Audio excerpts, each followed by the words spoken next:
الحمد لله رب العالمين.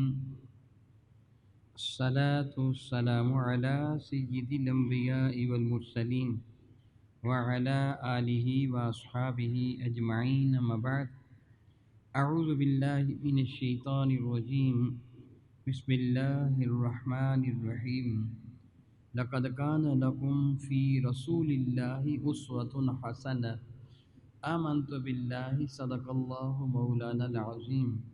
قال الله تبارك وتعالى جل وعلا في شان حبيبه مخبرا وآمرا إن الله وملائكته يصلون على النبي يا أيها الذين آمنوا صلوا عليه وسلموا تسليما.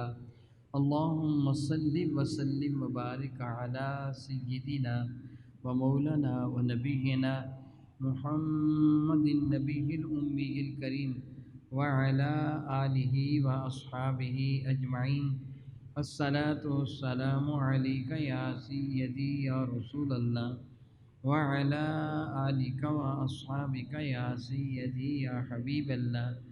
الصلاة والسلام عليك يا سيدي يا رحمة للعالمين وعلى آلك وأصحابك يا سيدي یا سیدی یا سیدی یا شفیع المذنبین. نہایت ہی معزز و محترم، بہت ہی عزت احترام کے لائق سامعین گرامی قدر، رب ذوالجلال قرآن مجید فرقان مید میں ارشاد گرامی قدر فرماتا ہے لقد کان لکم فی رسول اللہ اسوۃ حسنہ. اے قیامت تک آنے والے انسانوں، تمہارے لیے رسول رحمت کی مبارک زندگی کا کامل ترین نمونہ ہے. میرے کریم آقا تاجدار بجم شفیع معظم رحمت کی زندگی کے جو اصول تھے، جو ضوابط تھے، جو زندگی گزارنے کا جو طرز تھا، جو طریقہ کار تھا، میرے کریم آقا رسول عربی سے جو منقول ہے، اس کی بہترین عکاسی یا تو اہل بیت مصطفیٰ کے کردار سے ہوتی ہے یا صحابہ کرام کے کردار سے. بطور مثال رب ذوالجلال میں اقیم الصلاۃ، صلاۃ قائم کرو. میرے کریم آقا رسول عربی سے صحابہ کرام نے عرض کیا یا رسول اللہ کیف نصلی، کہ ہم کس طرح صلاۃ ادا کریں؟ تو میرے نبی نے جواب فرمایا صلو کما رأیتمونی اصلی، مجھے دیکھو جیسے جیسے میں کرتا چلا جاؤں تم بھی کرتے چلے جانا، یہی چیز نماز ہوگی. چنانچہ میرے کریم آقا نے اللہ کے اس حکم کو عملی جامہ پہنایا. اللہ کا حکم تھا نماز قائم کرو، یہ قول ہے، عملی جامہ میرے نبی نے پہنایا، ہاتھ اٹھائے باندھے. اب ہم جب بھی حضور رحمت عالم صلی اللہ علیہ وسلم کے کسی بھی قول یا کسی بھی فعل کا حوالہ دیتے ہیں کہ حضور نے ہاتھ کہاں باندھے تھے، حضور نے رفع یدین کیا تھا کہ نہیں کیا تھا، بلند آواز سے آمین کہی تھی کہ نہیں کہی تھی، ایک رکعت میں کتنے نے رکوع کیے تھے، ایک رکعت میں سجدے کتنے کیے، رکوع میں کیا پڑھا، سجدہ میں کیا پڑھا، قادہ قوموں میں کیا کچھ پڑھا، تلاوت کس طرح فرمائی، کون سی چیز پڑھنی واجب ہے، کون سا حصہ قرآن کریم کا پڑھنا فرض ہے، وغیرہ وغیرہ. کسی بھی چیز کو بطور دلیل پیش کریں گے ہم صحابی یا اہل بیت اطہار کے حوالہ سے کریں گے. بطور مثال حضرت علی فرماتے میں نے دیکھا رسول رحمت نے اپنے ہاتھ ناف پر باندھے ہوئے تھے نماز پڑھتے ہوئے. اب راوی حضرت علی المرتضیٰ ہے. میں نے ایک مثال دے کے آپ کو سمجھائی ہے، یعنی حضور کے کردار کا، حضور کے افعال کا، حضور کے روز و شب کا، حضور کی طرز زندگی کا اگر آپ نے اندازہ لگانا ہے تو یا تو پھر اہل بیت اطہار سے پوچھیں گے یا پھر صحابہ کرام سے پوچھیں گے. یا تو کہ اہل بیت اطہار کا ڈبل مقام ہے. صحابی اصطلاح شرع میں اسے کہتے ہیں، ویسے صحابی کا لفظی معنی وہ ہوتا جو اس کی صحبت میں رہتا ہو، اس کے ساتھ رہتا ہو، اس کے پاس رہتا ہو، اس والا ہو. جیسا صاحب الرسول رسول اللہ کے ساتھی، صاحب سجن جیل کے ساتھی، لفظی معنی ساتھی. لیکن اصطلاح شرع میں جب لفظ صحابی کہا جائے گا تو مراد ایک ایسی شخصیت ہوگی، ایسی ذات ہوگی جس نے ایمان کی نظروں سے میرے کریم آقا حضور رحمت عالم کی زیارت کی اور ایمان کے ساتھ ہی دنیا سے تشریف لے گئے. وہ نظر خواہ ظاہری تھی جس طرح صدیق و فاروق و عثمان و علی، سعد و مقداد و سلمان فارسی، یا وہ باطن نگاہ تھی جس طرح عبداللہ ابن ام مکتوم کہ وہ نابینا تھے مگر صحابی ہیں، یعنی جس نے ایمان کے ساتھ میرے نبی کی زیارت کی، ان کی صحبت مقدس میں بیٹھا اور ایمان کے ساتھ ہی دنیا سے چلا گیا، وہ صحابی ہیں۔ اہل بیت اطہار نے حضور کی زیارت کی کہ نہیں کی؟ بتائیے، ایمان کے ساتھ کی کہ نہیں کی؟ ایمان کے ساتھ دنیا سے تشریف لے گیا کہ نہیں؟ پھر اہل بیت بھی صحابی ہیں، یعنی صحابی کا جو ڈیفینیشن ہے، جو اس کی تعریف ہے، وہ اہل بیت اطہار پر بھی صادق آتی ہے، اور دوسرا میرے نبی کی نسل پاک ہے، ڈبل فائدہ ہو گیا، جو ان کا درجہ زیادہ ہے، ان کا مرتبہ بلند ہے۔ تو اللہ نے فرمایا کہ تمہارے اندر میرے محبوب کی مبارک زندگی کا بہترین نمونہ ہے، حضور کی زندگی کو دیکھنا ہوگا، تو پھر یا تو اہل بیت اطہار سے پوچھیں گے اور یا پھر صحابہ کرام سے۔ صحیح حدیث مبارکہ ہے یہ، حدیث مبارکہ بغیر کسی اختلاف کے صحیح ہے۔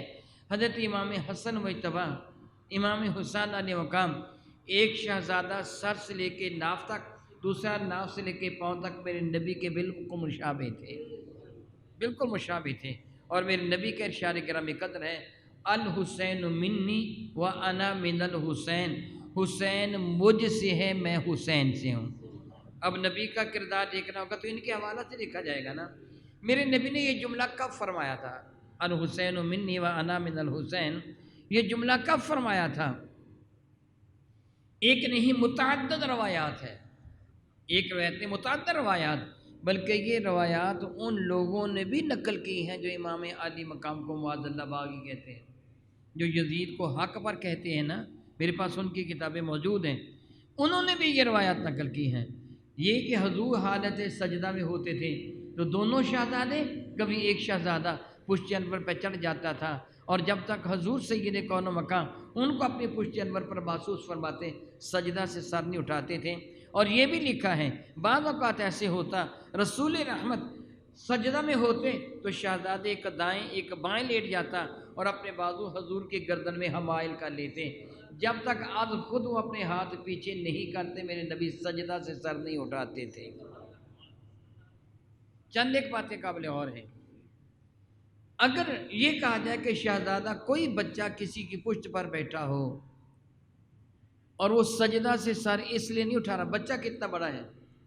سن 4 ہجری میں امام علی مقام رضی اللہ عنہ کی ولادت باسعادت ہے، اور سن 11 ہجری کی ابتدا میں میرے کریم آقا دنیا سے عالم بالا کی جانب تشریف لے گئے، تو اس اعتبار سے 6 برس کی عمر تھی جب میرے کریم آقا دنیا سے تشریف لے گئے۔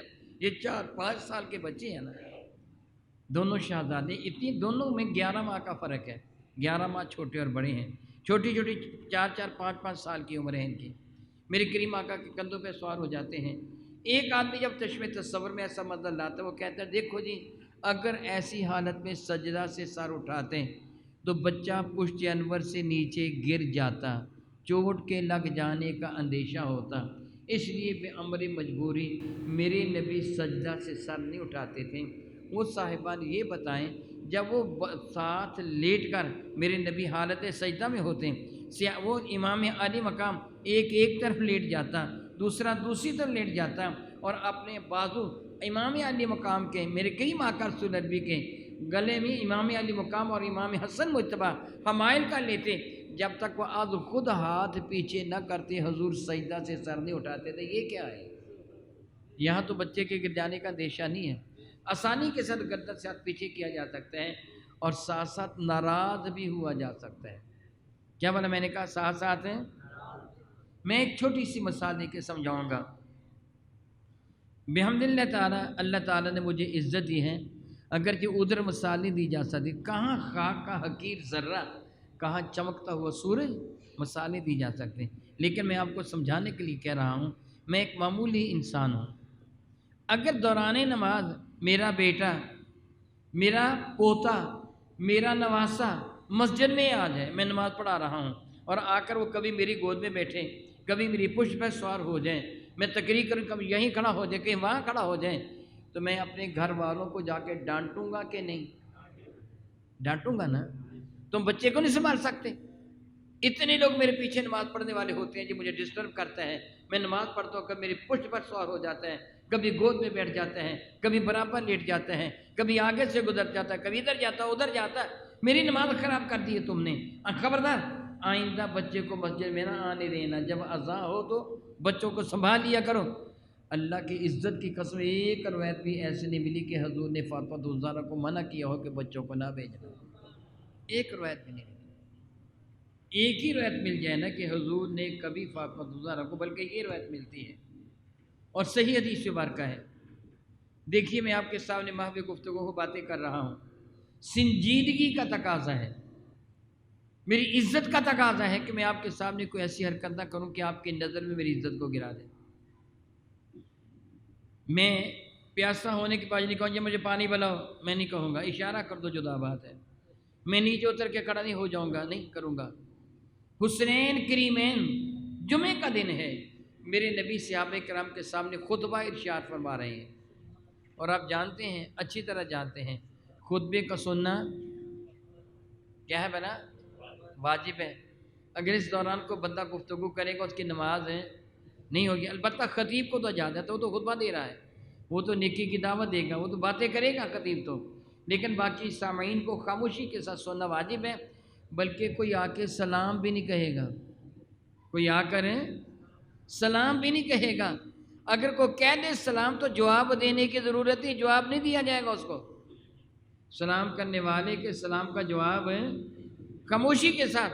بلکہ میرے کریم آقا رسول اللہ بھی کتنا اہتمام فرماتے تھے، جس طرح آپ تشریف فرما ہے بیٹھے ہیں، میرے نبی کے صحابہ مسجد نبی شریفہ میں بیٹھے تھے، ایک آدمی آیا، وہ آ کر لوگوں کی گردنیں پھلانگتا ہوا آگے آ رہا تھا، جس طرح بعض لوگوں کی عادت ہوتی ہے، بعد میں آتے ہیں کہتے پہلی صف میں جاؤں گا، وہ لوگوں کی گردنیں پھلانگتا ہوا آ رہا تھا۔ میرے کریم آقا سخت ناراض ہوئے، فرمایا فلاں وہیں بیٹھ جا، تو جہنم کی جانب پل بنا رہا ہے۔ جو تو آگے بڑھ رہا ہے نا، یہ کدھر آ رہا ہے؟ معاذ اللہ، بازار کدھر جا رہا تھا وہ؟ میرے نبی کے قریب، اگلی صاحب میں آنا چاہتا تھا۔ میرے نبی نے فرمایا تو لوگوں کو تنگ کر، ان کی توجہ دوسری طرف ہو رہی ہے میرے خطبے کو چھوڑ کر، تو جہنم کی جانب پل بنا رہا، وہیں بیٹھ جا۔ حضور نے ڈانٹ کے فرمایا، یعنی خطبے کا سننا اس قدر محتم بن شان ہے، اتنے اہتمام کے ساتھ خطبہ سننا چاہیے۔ میرے نبی خطبہ دے رہے تھے، اتنے میں حسنین کریمین مسجد میں آئے۔ میں دعا کرتا ہوں کہ رب کائنات میرے کریم آقا حضور رحمت عالم کے وسیلہ جلہ سے آپ سب کو حرمین شریفین کی زیارت کا شرف عطا فرمائیں، اور آپ کے وسیلہ سے مجھ ناچیز کو بھی باادب حاضری توفیق عطا فرمائیں۔ مسجد نبی شریفہ میں آپ حاضری دیں تو ریاض الجنہ جدھر میرے کریم آقا کا سر مقدس ہے، ممبر شریفہ ہے، محراب ہے، آپ اس طرف بیٹھیں، روضہ انور کی طرف منہ کریں گے تو آپ کو 3 آدھے ستون روضہ انور کی جالی کے اندر اور آدھے باہر نظر آئیں گے۔ پہلے ستون پہ لکھا ہے اسطوانۃ السریر، یہ وہ ستون ہے جو روضہ انور کی جالی کے آدھے اندر ہے، آدھے باہر ہے۔ میں باقی ستونوں کی بات نہیں کر رہا، ان کی بات کر رہا ہوں۔ لکھا ہے اسطوانۃ السریر، سریر عربی میں چارپائی کو کہتے ہیں، جہاں اعتکاف کے دنوں میں میرے نبی کی چارپائی ہوا کرتی تھی۔ اس سے اگلا ستون ہے، وہاں لکھا آستانۃ الحرس، یہ وہ استوانہ جہاں چوکیدار کھڑا ہوا کرتا تھا۔ میرے کریم آقا کے دروازے پر بعض اوقات صحابہ نے ڈیوٹی دی ہے، جب خطرہ تھا خبیث یہودیوں کا کہ وہ خدا نخواستہ حملہ نہ کر دیں۔ تیسرا استوانہ اسطوانۃ الوفود ہے، جہاں آنے والے وفدوں سے ملاقات کیا کرتے تھے۔ اسطوانۃ الوفود کے ختم ہونے کے ساتھ ہی جو عمارت ہے وہ حضرت فاطمہ الزہرا کا گھر ہے، حضرت فاطمہ الزہرا کا گھر ہے۔ اب ان دونوں کونوں کے دروازے، اسطوانۃ السریر کے قریب ایک دروازہ تھا، میرے نبی کا دروازہ جس راستے سے میرے نبی نماز پڑھنے کے لیے مسجد میں تشریف لایا کرتے تھے، اور جو میرے کریم آقا نے فرمایا سبحان اللہ، ذرا عظمت مصطفیٰ دیکھیے، نسبت میں کتنی برکت ہے دیکھیے۔ میرے نبی عائشہ صدیقہ کے حجرہ سے نکلتے اور اس اگلی صف پہ چلتے ہوئے ممبر شریفہ کے قریب آ جاتے ہیں۔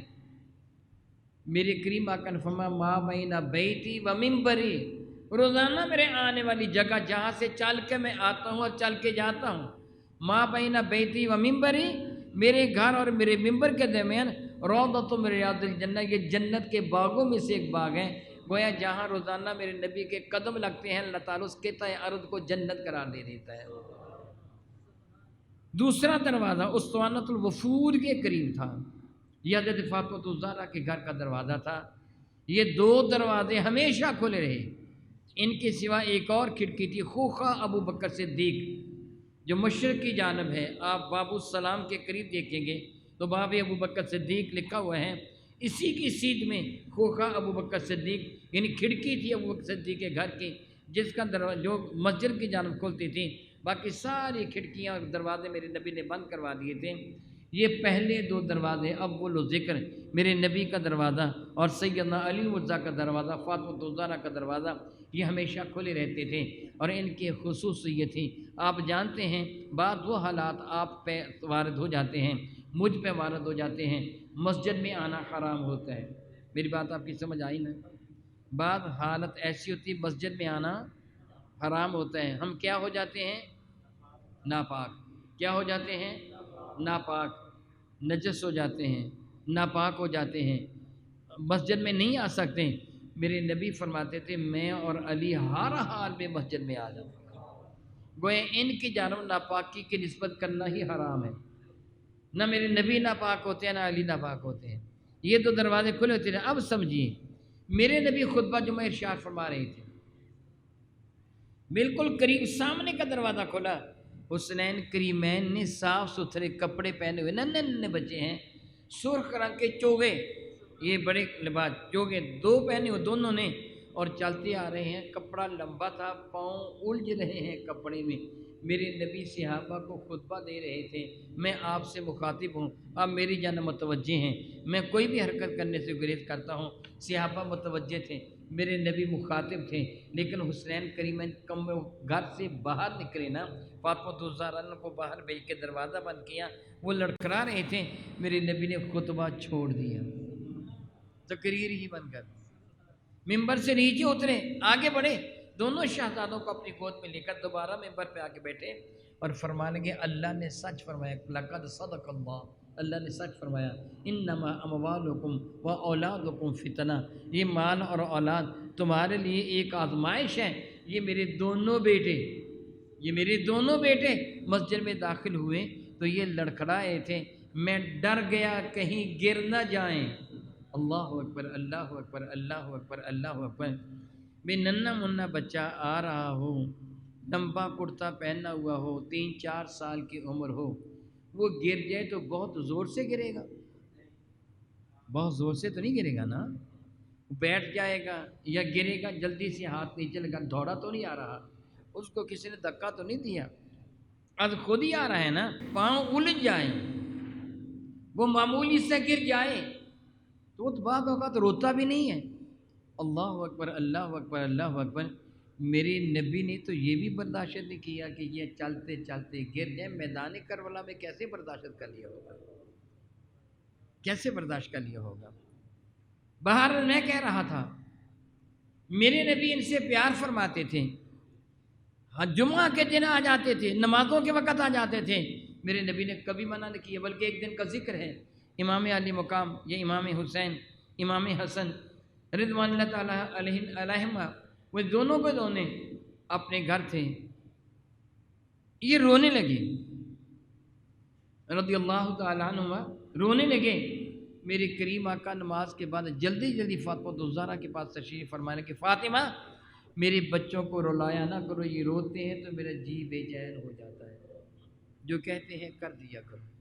یہ شہزادے پشت انور پر بیٹھے ہیں، میں بات کر رہا تھا، حالت سجدہ میں ہیں، پھر میرے نبی اپنی مرضی سے کہتے تھے سب کچھ، وما ينطق عن الهوى ان هو الا وحی یوحی، وہ تو اپنی مرضی سے بولتے بھی نہیں ہیں۔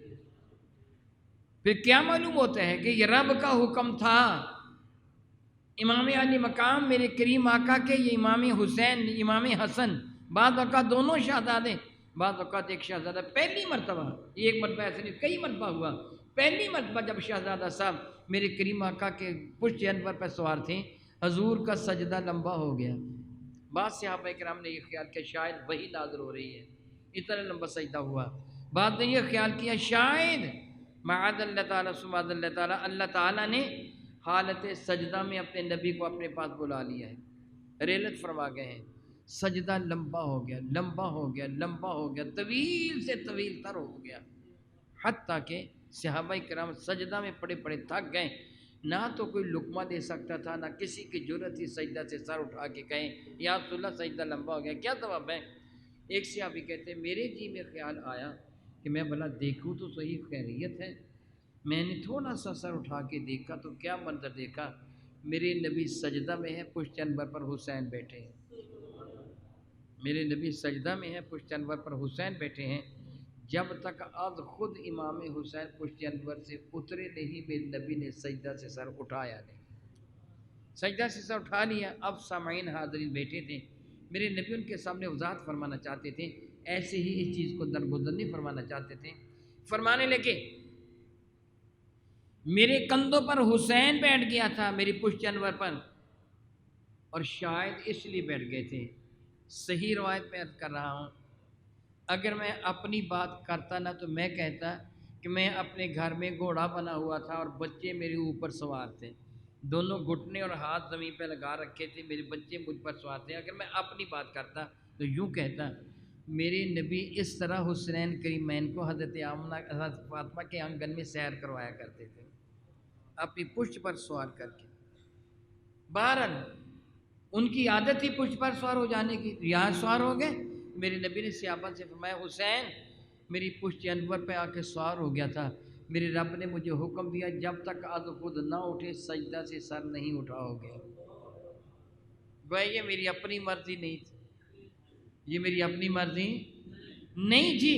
پھر حضور نے فرمایا کہ الحسین منی، یاد رکھو حسین مجھ سے ہے، وَأَنَا مِنَ الحسین، اور میں حسین سے ہوں۔ پھر ارشاد کرام کریم مزید فرمایا من احب الحسین فقد احبنی، اے گروہ صحابہ، اے سارے قیامت تک آنے والوں اچھی طرح سن لو، جس نے حسین سے محبت کی اس نے مجھ مصطفیٰ سے محبت کی، ومن احبنی فقد احب اللہ، جس سے مجھ سے محبت کی اس سے اللہ سے محبت کی، من احب اللہ فادخلہ الجنہ، اپنے رب سے محبت کی اللہ تعالیٰ اسے جنت میں داخل فرما دے گا۔ اللہ اکبر، اللہ اکبر۔ ومن ابغض الحسین فقد ابغضنی، جس سے حسین کو ناراض کیا اس سے مجھے ناراض کیا، جس سے مجھے ناراض کیا اس سے اللہ کو ناراض کیا، جس سے اللہ کو ناراض کیا فادخلہ النار، اللہ تعالیٰ اس کو جہنم میں داخل فرما دے گا۔ اب دیکھیے کہ حسین پھر کیا بنے، ان کا کردار کیا ہوا۔ لامحالہ آپ کو یہ کہنا ہوگا امام حسین کا کردار نبی کے اسوہ حسنہ کے مطابق تھا، امام علی مقام کا کردار میرے نبی کے اسوہ حسنہ کے مطابق تھا، اور امام علی مقام نے جو کردار میدان کربلا میں ادا کیا، یوں کہیے یہ اسوہ مصطفیٰ تھا، یہ میرے نبی کا ایک طریقہ کار تھا، ایک اسوہ تھا۔ اور آپ جانتے ہیں کہ آپ نے سب کچھ برداشت کر لیا، سب کچھ برداشت کر لیا۔ اللہ اکبر، اللہ اکبر، اللہ اکبر۔ میں اللہ تعالیٰ سے معافی مانگتا ہوا، اللہ تعالیٰ کی پناہ چاہتا ہوا، آپ کو ایک مثال دے کے سمجھانا چاہتا ہوں۔ خدا نہ کرے، اللہ نہ کرے کسی کے ایمان والے کے گھر میں ڈاکو آ جائے اور گن پوائنٹ پر وہ جو چاہیں منوا لیتے ہیں کہ نہیں، منوا لیتے ہیں نا۔ گھر کا وہ صاحب بات ماننے سے انکار کر دے، مثلا وہ کہے جی مجھے اپنی تجوریاں کی چابیاں دو، کہے جی میرے پاس نہیں ہے، جھوٹ بولے، ڈاکو کہے کہ دو وگرنہ میں تیرے بیٹے کو گولی مار دوں گا، وہ سمجھے ایسے ہی ڈاکو کہہ رہا ہے، لیکن وہ نہ دے، اس کا کہنا نہ مانے، وہ کہے میرے سامنے ہاتھ جوڑ کے کھڑا ہو، میرے سامنے رکوع میں جا سجدہ کر، وہ کہے میں نہیں کروں گا، اس کے بیٹے کو گولی مار دے، اس کا بیٹا اس کے سامنے تڑپ تڑپ کر مر جائے، وہ دوسرے کے کان پٹی پہ گولی رکھتے، بتا سجدہ کرے گا کہ نہیں، میں اس کو گولی مار دوں۔ ایمان سے بتائیے گن پوائنٹ پر ڈاکو جو چاہے وہ منوا لے گا نا، بتائیے منع؟ تو امام علی مقام سے یزیدی منوا سکے؟ ایک ایک کر کے 72 تن وہ 21 گھر کے افراد شہید کروا لیے، مگر کیا یزید نے کو دعویٰ خداوندی تو نہیں کر رکھا تھا نا، اس سے یہ تو نہیں کہا تھا مجھ کو نبی مان لو، یہ تھا مجھے اپنا امام مان لو، پیشوا مان لو، مگر امام علی مقام رضی اللہ عنہ نے یزید کی ہر خواہش کو ٹکرا دیا۔ پتہ چلا کہ اسوہ مصطفیٰ کیا ہے، باطل کے سامنے سر جھکایا نہیں جاتا، اٹھا کے چلا جاتا ہے۔ بڑی سے بڑی قربانی کرنے سے بھی گریز کیا جاتا، باطل کے ساتھ کبھی سمجھوتا کیا ہی نہیں جاتا۔ میرے نبی کی یہی سنت ہے اور یہی اسوہ حسینی ہے، یہی اسوہ مصطفیٰ ہے کہ باطل کے سامنے جھکا نہیں جاتا۔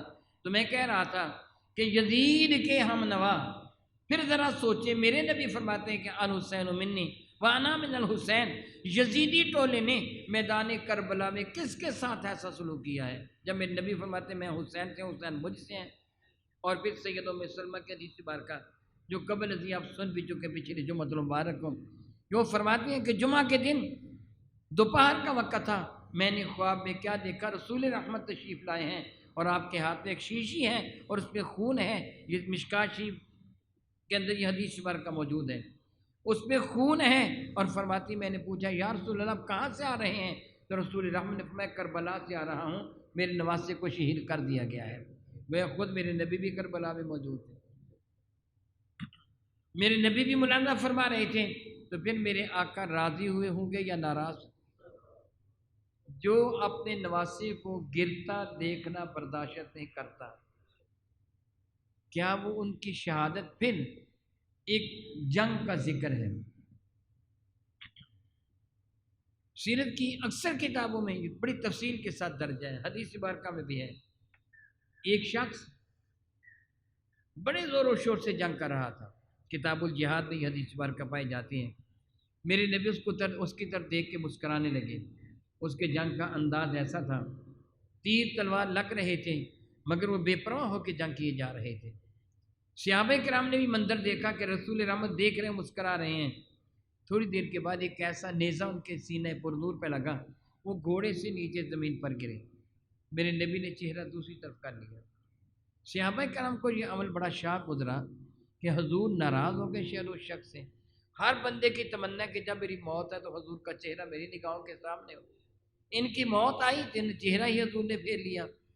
جنگ کے بعد صحابہ نے بڑی عاجزی انکساری کے ساتھ عرض کیا یا رسول اللہ، ہم اللہ تعالیٰ جل وعلا کی پناہ چاہتے ہیں، آپ کی ناراضگی سے ہم ڈرتے ہیں۔ یا رسول اللہ، صحابہ کے تور و تفنگ لگ رہے تھے، نیزے اور بھالے لگ رہے تھے، تلواریں لگ رہی تھیں، وہ مسلسل لڑائی کر رہا تھا بہادری کے ساتھ، آپ دیکھ کر مسکرا رہے تھے۔ میرے نبی فرمان گئے ہاں میں اس لیے مسکرا رہا تھا کہ اللہ کے فرشتے اس کی زیارت کو اتر رہے تھے۔ اللہ نے فرشتوں کے سامنے فرمایا تھا دیکھو میرا بندہ کس طرح بے باکانہ انداز میں جہاد کر رہا ہے، اللہ کے فرشتے اتر رہے تھے۔ صحابہ نے کہا یا رسول اللہ مگر بعد میں کیا ہوا تھا؟ آپ نے چہرہ ہی دوسری طرف فرما دیا۔ فرمایا کہ ہاں جب وہ گھوڑے کی زین سے زمین پر آ رہا تھا تو میں نے دیکھا جنت کی وہ حور جو اس کی بیوی بننے والی تھی، اس نے اپنا دامن پھیلا رکھا تھا، وہ اس کی گود میں گرا تھا۔ تو میں نے کہا کہ خاوند بیوی کی گود میں جا رہا ہے، میں نے سر دوسری طرف کر لیا، کوئی اور شہید ہو تو جنت کی حور اس کو اپنی گود میں اٹھانے کے لیے آتے ہیں۔ امام علی مقام آپ کا مرتبہ کتنا بلند ہے کہ میرے نبی موجود تھے میدان کربلا، وہ اپنا دامن کرم پھیلائے کھڑے تھے۔ امام علی مقام نے اور ان کے رفقا نے، ان کے عزو کربا نے جس قدر بہادری کا ثبوت دیا، اسوہ حسنہ کا پتہ چلتا ہے کہ نبی کا اسوہ مبارکہ کس قدر عظیم سے عظیم تر ہے۔ شہداء کے مبارک لاشوں کو معاذ اللہ تعالیٰ پائمال کرنے کے بعد، سرح مقدس جدا کرنے کے بعد، یزیدیوں کا ٹولہ کوفہ میں آیا تھا، شہر کوفہ میں ابن زیاد نہاد کے پاس، پھر وہاں سے ملک شام کی جانب روانہ ہوا۔ امام علی مقام کے لخت جگر یہ حضرت سیدنا علی اوسط جن کو زین العابدین کے نام سے پکارا جاتا ہے، میں تفصیل میں نہیں جاؤں گا کہ وقت بہت کم ہے، میں دیکھ رہا ہوں، اتنا بے باکانہ خطبہ دیا تھا کہ انسان اش کر اٹھتا ہے کہ ایک آدمی جو اس قدر مظلوم ہو اتنا بے باکانہ خطبہ دے گا۔ سامنے شہداء کے لاشیں، والد ذی وقار شہید ہو گئے، بھائی شہید ہو گئے، تایا جی چچا جی شہید ہو گئے، عزو کربا شہید ہو گئے، خاندان کے سارے افراد شہید ہو گئے، عورتوں کو قیدی کر لیے گئے ہیں۔ بندے کا تو بولنے کو جی نہیں چاہتا ہے۔ ممبر مصطفیٰ کریم پہ بیٹھا ہوں، آج صبح کی بات ہے، پرانی بات نہیں کرتا، صبح کی بات ہے۔ رات میری طبیعت خراب تھی، میں صحیح سو نہیں سکا، صبح بحمد اللہ تعالیٰ صبح اللہ تعالیٰ نے وقت پہ جگا دیا۔ میں آج صبح جب درس حدیث دے رہا تھا نا، مجھ سے بولا نہیں جا رہا تھا، مختصر سا درس حدیث دیا، میرا جی چاہتا تھا آج چھٹی کر لو، مگر میں نے چھٹی نہیں کی، درس دیا۔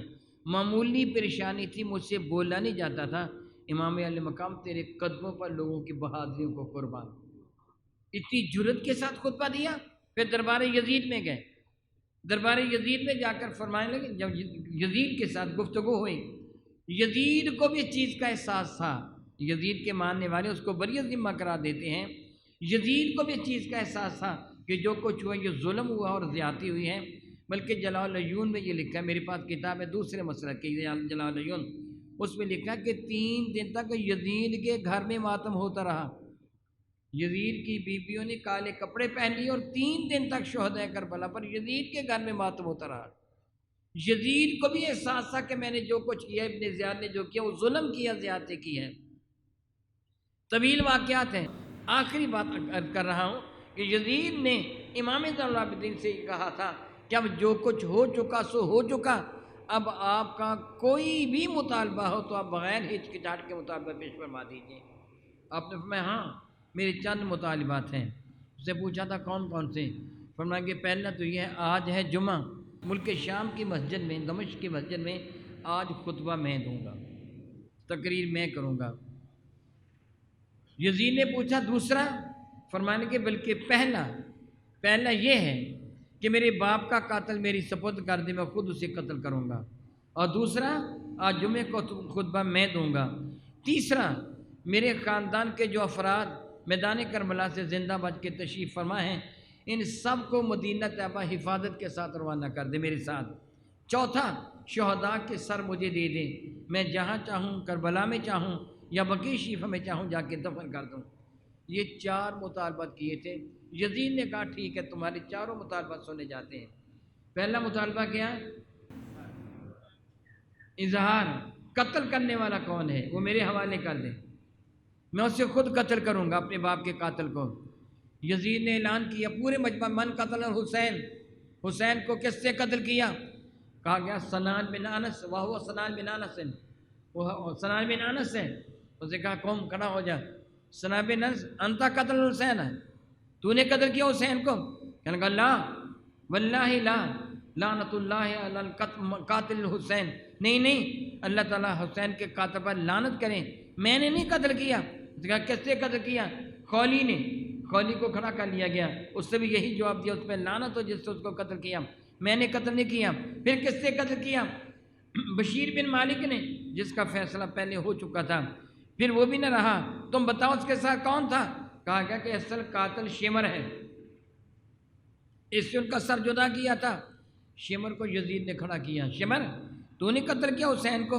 کہنے لگا میں تو لعنت بھیجتا ہوں، من قتل الحسین ہے، جس سے حسین کو قتل کیا، لعن اللہ من قتل الحسین، اس پہ لعنت ہو اللہ تعالیٰ کی جس سے حسین کو قتل کیا۔ کہنے لگا من ہوا، پھر وہ کون ہے جس سے قتل کیا؟ تو شمر کہنے لگا میں تجھ کو بتاتا ہوں کس سے قتل کیا، جو دور بیٹھا تھا، شراب کے نشے میں دھت بیٹھا تھا، جس نے فوجوں کو بھیجا، جس سے خطرہ تھا اپنی حکومت کا، اس سے قتل کیا، جو کہ یہ خود یزید تھا۔ اس پر ساری کی ساری بات آتی تھی۔ امام زین العابدین کو کہنے لگا کہ یہ پہلا جو مسئلہ ہے نا اس کو چھوڑو، یہ مطالبہ رہنے دو، پتہ نہیں چلتا کس سے قتل کیا، باقی تینوں قبول ہیں۔ جمعہ کا خطبہ تم دو گے، جمعہ کا خطبہ دینا آپ نے شروع کیا اور بتایا کیا، میں کون ہوں، میرا نام کیا ہے، میرا باپ کون ہے، میرے دادا علی المرتضیٰ ہیں، میری دادی فاطمہ الزہرا ہے، میرے تایا جان امام حسن مجتبی، اپنی فضیلت بیان کی۔ اللہ تعالیٰ نے جو ان کی فضیلت میں آیات برکہ نازل فرمائی تھی ان کا ذکر کیا۔